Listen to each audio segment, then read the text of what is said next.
はい、今日も自宅のコースの方へ、ホーネットを1台持ってきました。とにかく今日めっちゃくちゃこんな感じで、天気はいいんですけど、とにかく暑いです。この暑い中、このホーネット、一応こんな感じにしてます。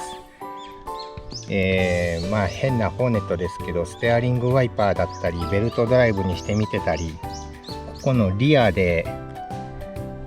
等角を調整できるようにしてみたりと、いろいろ改造はしてるんですけど、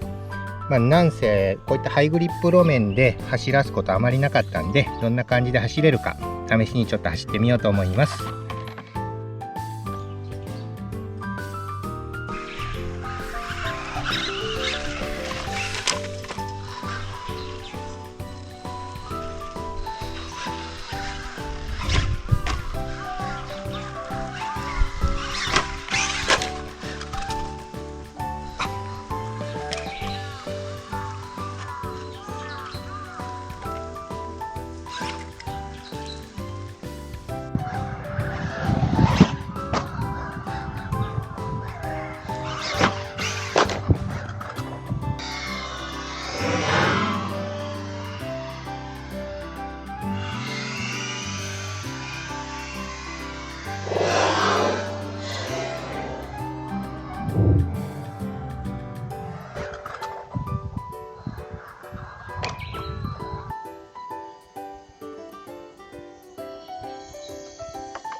はい、ちょっとグリップがかなり良すぎたので、前輪を4駆のものから2駆のカーペット用に変えました。これで少しはグリップが落ちてこけにくくなってるかもしれません。これでとりあえず走ってみようと思います。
はい、それでは本日は、